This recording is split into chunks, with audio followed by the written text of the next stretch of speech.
Direkam. Bismillahirrahmanirrahim. Alhamdulillahirabbil alamin. Wassalatu wassalamu ala sayyidina Muhammadin wa ala alihi wa ashabihi ajma'in. Amma ba'd. Faqad qala al-imamul mu'allif rahimahullahu ta'ala wa nafa'ana bihi wa bi barakati ulumihi wa bi ulumi masyayikhihi wa masyayikhina fid dharain amin. Alhamdulillah wa syukurillah, salawat dan salam ala Rasulillah. Para jamaah, pada malam ini kita melanjutkan kembali pengajian kita, yaitu pengajian kitab Irsadul Anam dan kitab Al-Azkar An-Nawawiyah. Adapun bacaan kita, kitab Irsadul Anam masih membahas tentang rukun iman. Kalau di kitab masih halaman 2 ya, halaman 2 tuh. Baris ke 3 dari bawah.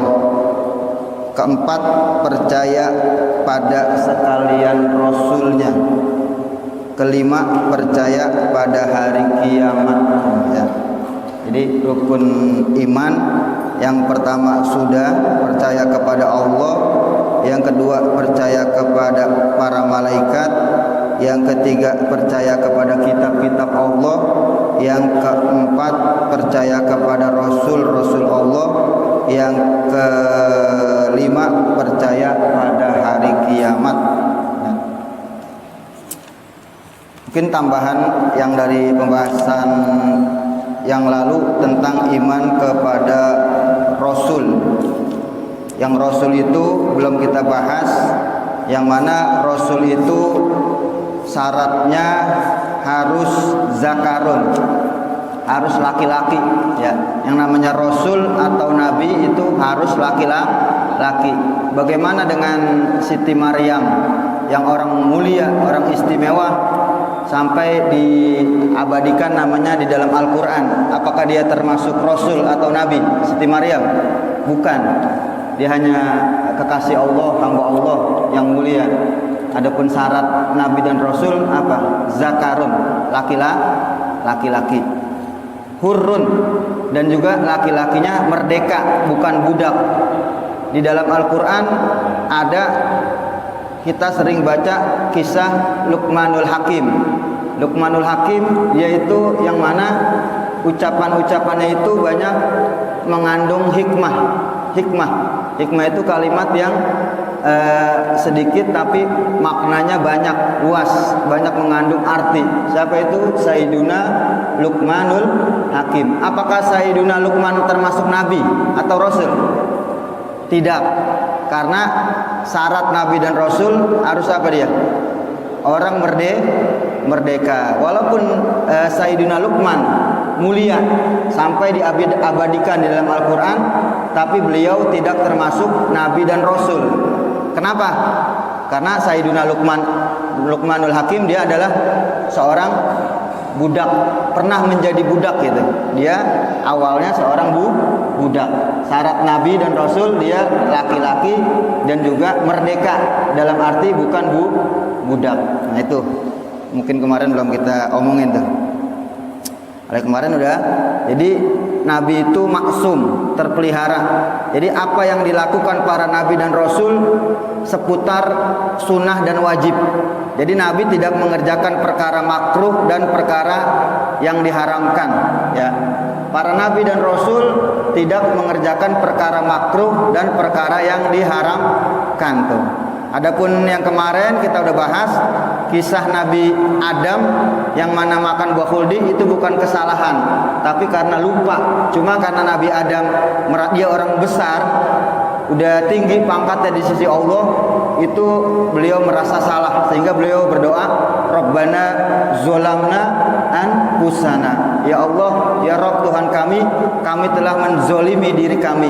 Sebenarnya bukan suatu dosa itu, hanya panasi. Nabi Adam lupa sehingga memakan buah khuldi. Dan adapun perkara-perkara makruh yang pernah dikerjakan oleh baginda Nabi Sallallahu Alaihi Wasallam itu adalah apa? Untuk menjelaskan syariat agama bahwa itu hukumnya tidak haram. hukumnya hanya makruh. Jadi yang Nabi kerjain wajib jadinya. Wajib untuk apa? Untuk menjelaskan kepada umat gitu.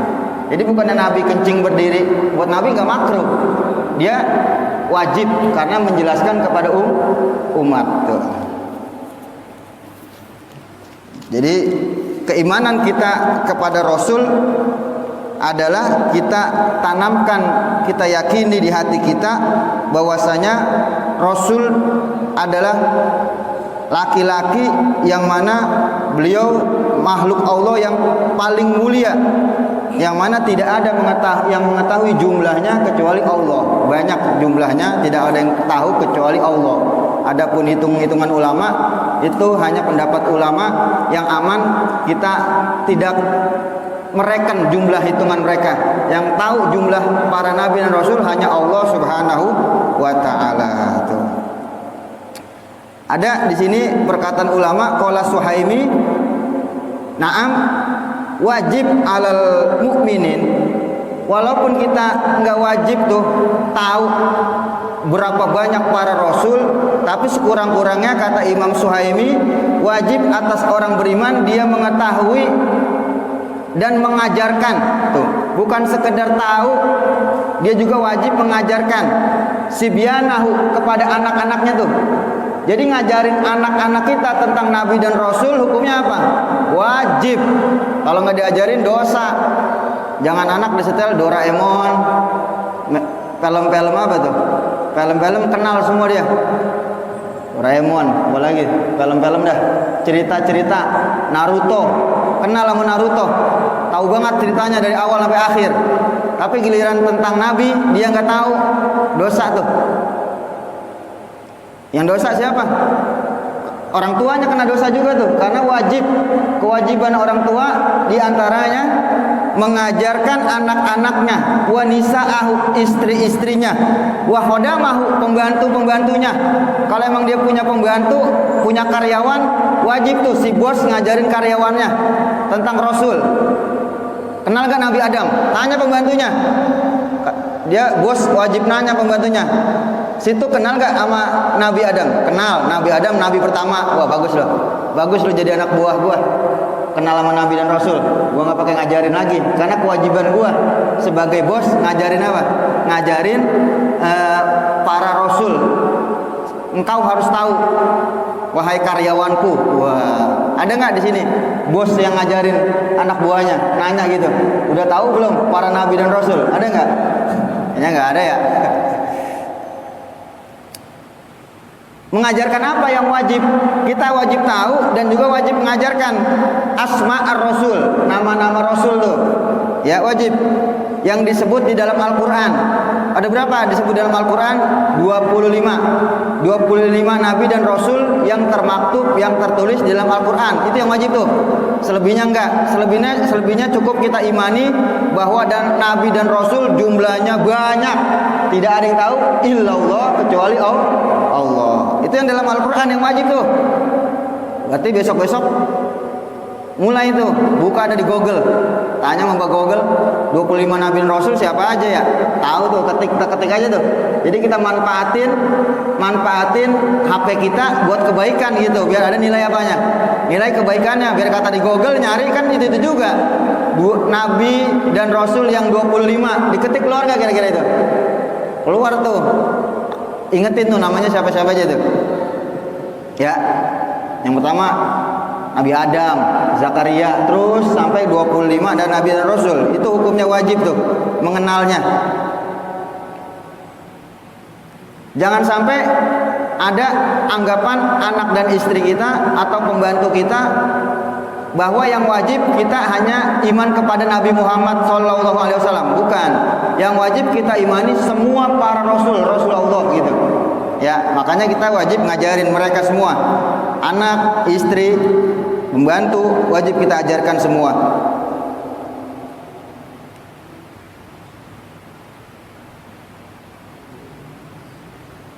Nah, sekarang kita lanjutkan yang rukun iman yang ke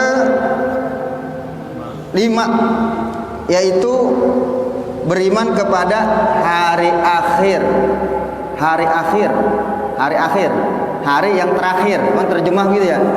Rukun iman yang kelima, iman kepada hari akhir, hari yang terakhir itu.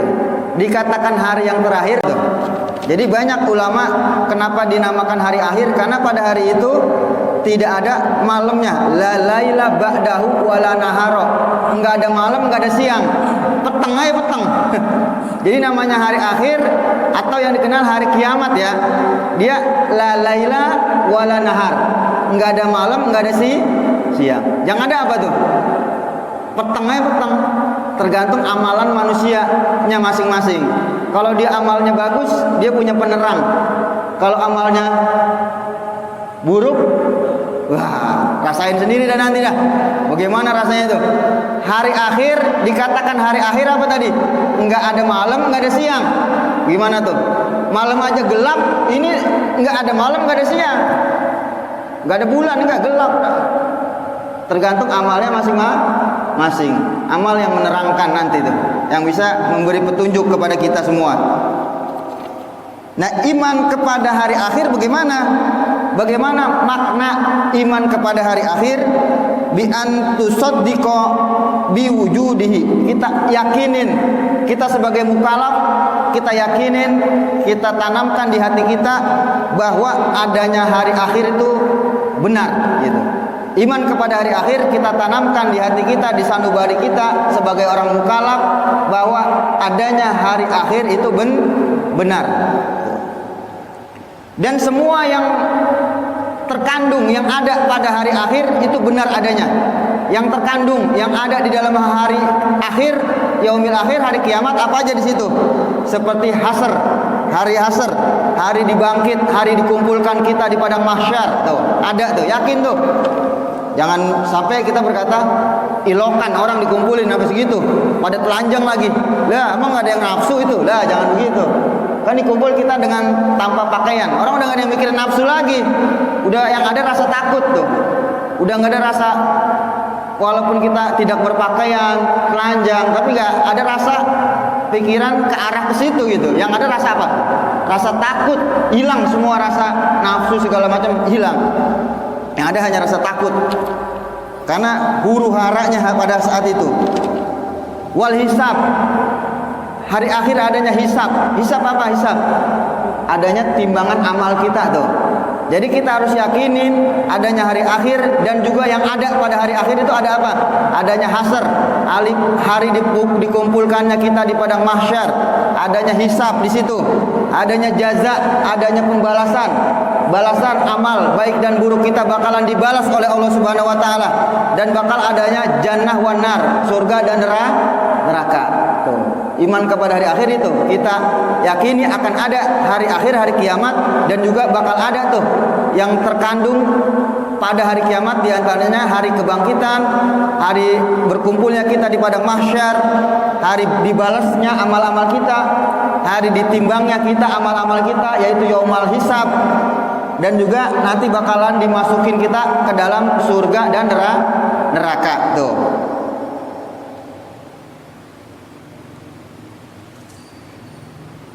Hari akhir sampai kapan tuh?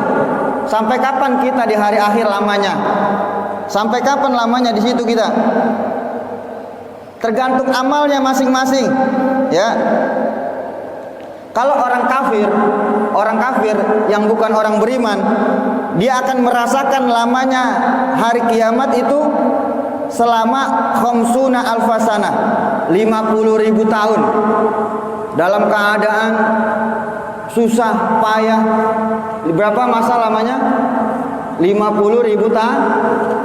Ini 50.000 tahun, 50.000 tahun dunia apa akhirat? 50.000 tahun akhirat. Satu hari dunia, satu hari akhirat 1000 tahun dunia. Berarti kalau 50.000 tahun akhirat berapa lama tuh? Wah, panjang banget sudah. Rasain tuh. Kita mau cepet apa mau lama tuh? Makanya ibadah yang benar, yang rapi.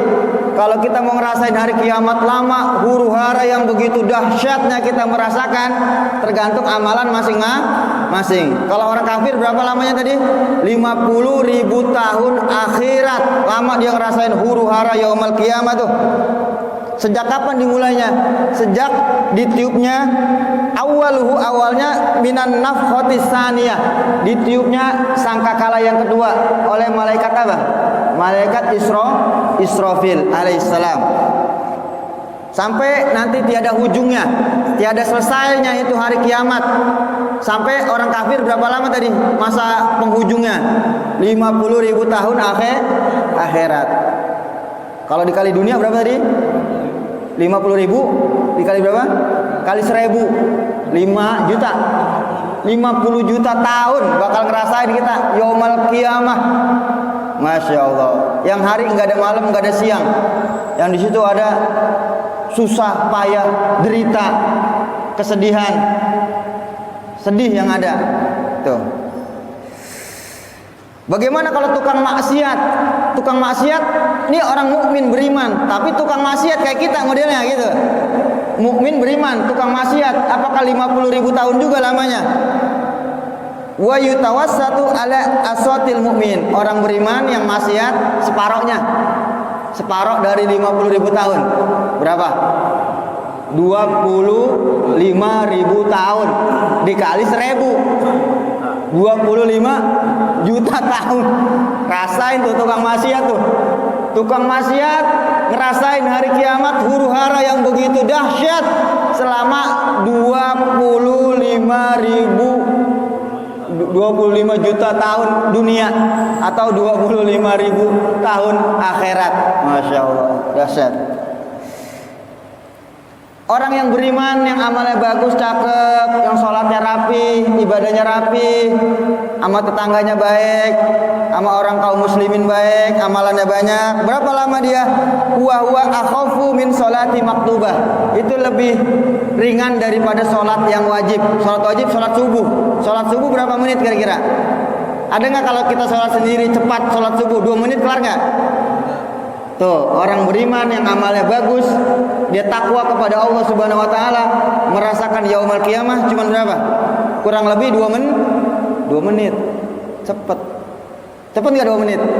Cepet, langsung tuh. Tahu-tahu surga aja ini. Wah, enak enggak? Enak tuh.